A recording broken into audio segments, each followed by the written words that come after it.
Let's now turn the session over to Rod and Karyn, who are well known to the collector community, always award-winning displays at the toy show for many years. And they're going to share with us some of their experience and tips and tricks on how and where to build displays. So we'll turn it over to Rod and Karyn. Alrighty, so we're going to try this. So as many of you know, Rod and I have worked as a team when it comes to farm dioramas. One thing most people don't know is I grew up in Toronto. I knew nothing about farming, I knew nothing about toy collecting or building displays. And I'm able to learn so much. So our presentation today, where we're getting the ideas from, because we do get that asked more toy just a bit where our ideas from. Rod, how about you do some background on you? Thank you. I grew up on a pig farm till I was 6, and then we switched over to a cash crop operation. At the time when things finished being on, I also have family members, friends have different types of farms: beef, dairy, back pigs, stuff like that. And the area I also grew up in had many different types of farming that I could be related to. I actually worked on a bunch of them. So tell us, you've been involved in displays. Well, as a kid, I always had farm toys. I had little scenes in my room, stairway, outside playing, and always had something going on. Back in the 80s, when Liddle came out with the 64th toy lineup, I discovered many different ways to help my farm take up a lot smaller space. Back in '86, I heard of Ontario Toy Show in Woodstock, and boy, were my eyes wide open at that point. It just blew my mind as what could be done with the toys and modeling per se, similar to the train layout. Then let's dive into things. I know so much shows, you especially are being asked, how did you come up with the idea for this? Why did you do that? Where did you get the ideas? That kind of thing. So can you give us an idea? With the farm around the driving truck across Canada and the United States, I've had many opportunities to see different farms, locations, and some just stick out more than others. I think myself that would make a great portion of display or display. Being a farm enthusiast, looking through the equipment brochures, different farm brochures, and then social media page suggestions from Karyn is hard to take shape. I keep my phone nightly, and I also keep what I refer to as my toy Bible. That way I can write down my ideas before I forget them, or as soon as I can pull off safely to do so. Okay, so you got to tell the truth here. Some of these ideas that you come up with for our displays are actually misinterpreted suggestions or requests from me. I'm thinking of the time that I said to you that it would be a great idea to have an in-ground swimming pool. What happened there? One ended up on toy display, but it worked. Yeah, but I still don't have the pool that I wanted. Okay, so how about we start from the beginning of the display then? Forward out, and we decide the season, the type of farm, right? Sure. Once we've decided those two crucial elements, then the chart comes out. A few things and a bit of equipment also come out to use graphic guidance. Once we got the basic idea, what will go where, then we start shaping the foam boards by contouring, depending on whether we want hills, ditches, creek beds, or valleys. Okay, before we go any further with details, all of the displays are 4x16. Considering when we first started building displays, we lived in a tiny little apartment that was barely big enough for anything. How did we come up with, or how did you come up with the idea to go 16 feet long? We did start with a 4x8, but I felt that building just one farm wasn't telling the story that I wanted with our displays. I thought more challenging to make a rule setting. 16 feet gives more of that, similar to a train layout. There's nothing wrong with someone building a display for just one farm at all. That's why it's nice to see varieties of display. That is what makes display building and collecting unique. Displays can be any size. Remember the glass dome I built a couple of years ago with the corn planting scene, Karyn? Yes, I do. That was just a tiny little one. So how do you feel, or how do you deal with people who will look at our displays and say something doesn't look right in their opinion, or that never happens? You're referring to our farm or one of our older displays, suburban approaches. That's the one where we had a Tim Hortons gas station directly across the road from a new house being built near a working farm. We have people telling us that doesn't happen. So we explained about a certain area in Elmer where we live that now has a community center, Tim Hortons, gas station, and a fairly new subdivision, all within a quarter-kilometer radius of a very large dairy farm. Mm-hmm. That's right. So what about when someone tries to tell you that you can't put a John Deere round baler on a Case IH STX 440? That's the beauty of real life. Not every farmer has equipment matched perfectly to what they've done. And it could be something as simple as a farmer bought the baler at an auction, had to pick up his tractor at the dealership for repairs and decided, I'll save the trip, I'll go get the baler on the way home. Our display is telling a story of what is going on in the area, and we try to make things as realistic as possible. How about the coffee scented candle we had for our Tim Hortons? Yeah, that's right. We actually got a lot of compliments on that, and I do believe Tim Hortons sold a fair amount of coffee from us that day. Long and short of it, it's your display. It's not mine. It's not hers. It's yours. You do the display you want to do, and don't worry when someone tells you it's not right. You can take it as constructive criticism, but don't take it as a put down, and don't let anyone ever tell you that it's wrong. It's yours. It's not wrong. The key point to remember is how to have fun with display building. Yeah, that's awesome advice, Rod. So on that note then, how about we open it up for discussion and questions? Anybody have anything to ask, comments, anything? One point I want to add, and it doesn't even matter how old or young you are with a display. We've been dealing with some youth, and there's also been a few gentlemen that I've talked to over the last few years. You know, they're older than I am, and they've been talking about possibly coming up with the displays. Yeah.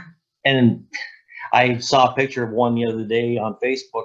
The guy thought it was kind of cheesy. He just had an old ice cream truck on a beach scene. I thought, well, you know, that's perfect. You know, it's something he decided to do. You know, why not? Yeah, I see that. Karen Becker again just commented, you know, it's great to be able to see kids getting involved in the displays.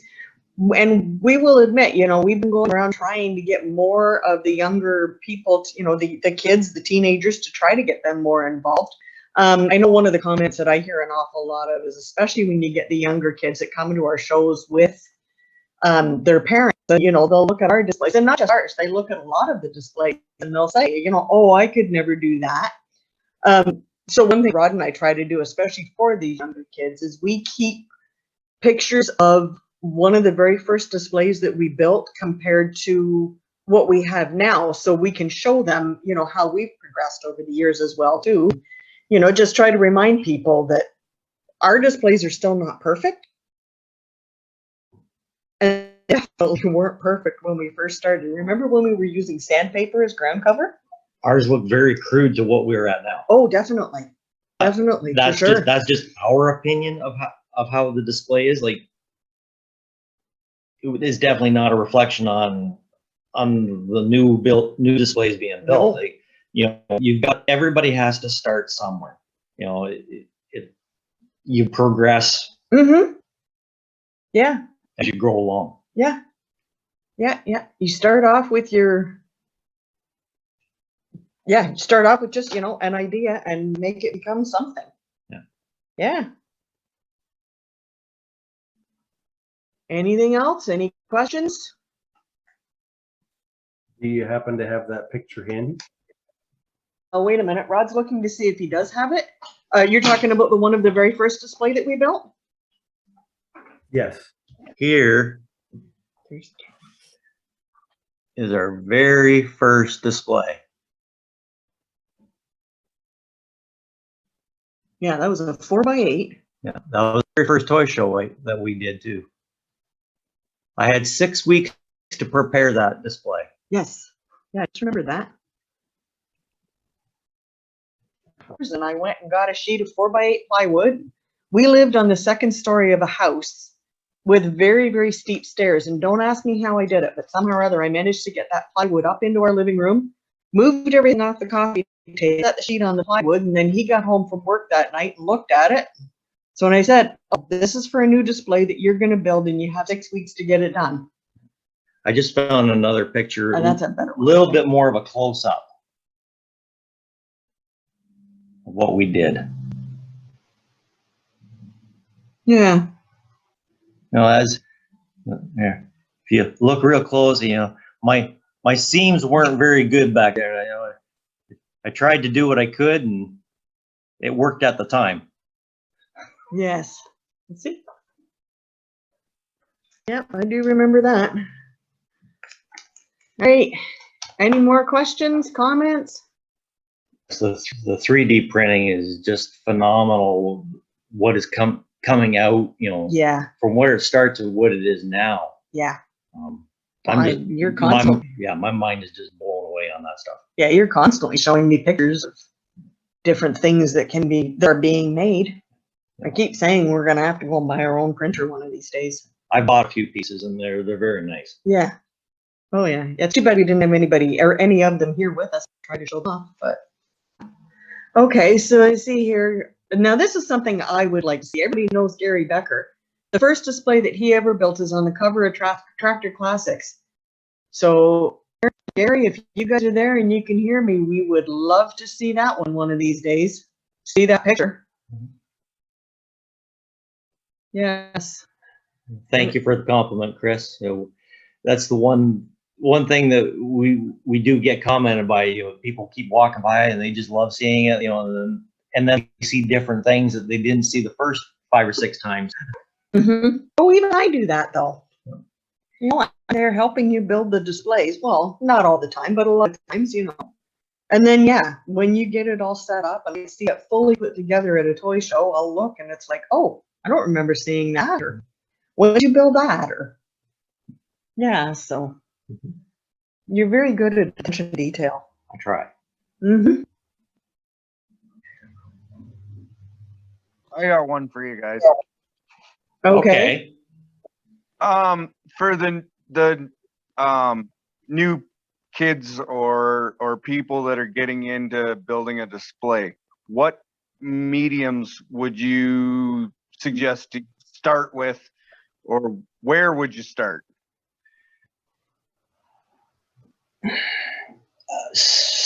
Up here. Yeah, definitely up in the head. Just trying to talk here. Just, you know, just use different ideas that you think you might want to try. Like kind of stay, I'm not saying simple, but you know, do something that you're comfortable with, that you've been around. There's nothing wrong with challenging yourself to try something complicated, but you know, in my personal opinion, that's what we did. We just kind of started with something I was familiar with, and just kind of went from there. Yeah. Yeah. Yeah. I know when I hit you with the fact that you had 6 weeks to build that display, I know we spent a lot of the next weekend, I believe it was, just driving around our area, which is extremely rural, and looking at different farms and different locations, you know, the barns and where everything was, like where the barn was in relation to the house, you know, that kind of stuff. So, you know, that's one good way to get started if you can, is to just, you know, go for a drive, go see if you can visit people that live on a farm. If you're not, you know, if you don't live on a farm yourself, go see if you can visit people that live on a farm. My uncle thought we were living at their place for that 6 weeks we were building the display. Yes. Because we were constantly out there looking at stuff, taking pictures, writing things down. Mm-hmm. Running around with tape measures. Yeah. Remember when I made the the stable cleaner. Yes, Uncle Walt said, you can't make that. yes. And I made one just out of 3 or 4 pieces of plastic, and he couldn't believe it himself. Yeah, I do remember that. Just start with what you're familiar with, you know, and Mhm. comfortable with. If you want to stretch your mind, go ahead. There's nothing wrong with that too. Yeah, Remember that little boy with the 4-H club? I forget it, little Nicholas. yes. First time he'd ever done a display. Uh-huh, Made a replica of his grandfather's farm, yes. and out of a roll of paper towels, with the paper towel still on the roll, made a silo. Yeah, that's You right, I know, they remember just that. with a little bit of paint and even texture concrete. And I think Nicholas was only about 7 or 8 when he did that, wasn't He he? was about 6. Yeah. So Yeah, so there's proof right there. You know, it doesn't matter what age you are, and it doesn't really matter what materials you use. You No. know, you can always turn something into. Yeah. Yeah, so. Okay. George So saw, I just, with regard to starting kids out, I just like at this point in time to give a shout out to Nick Gross, who last year, I think it was last year, I lose track of time, but Nick had a group come into his shop on, I believe, a weekly basis, a group of kids who supported each other in developing dioramas, and yes. then showed them off at a mini show at his shop. Another shout out, excuse me, to the Sterlings down Chatham Way, who have run for a number of years now, have run 4-H groups with different kinds of toy tractor related projects, and I believe dioramas have been part of that. And they actually have their achievement day is the day of the Chatham Toy Show, and they do it at the Chatham Toy Show. But kids have more imaginations. Sorry about this, Rod, but No, it's fine. more imaginations and can go further with it than probably you and I. It's amazing what some of the kids will come up with for ideas for showing off. And the sky's the limit. It's an art form, and they can use that as their medium and link reality and their own fantasies of what might be going on. It's a wonderful hobby. Oh, definitely. You're definitely right on there, George.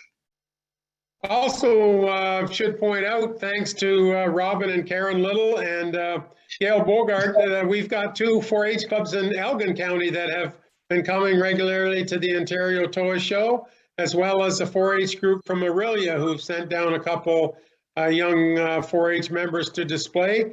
We've always tried to encourage youth show tables at the Ontario Show, as well as the seminars. We're trying to do as much as we can to promote youth in the community, doing displays and sustaining the hobby going forward. So thanks so much to Karyn and Rod for holding down the fort and doing a great presentation.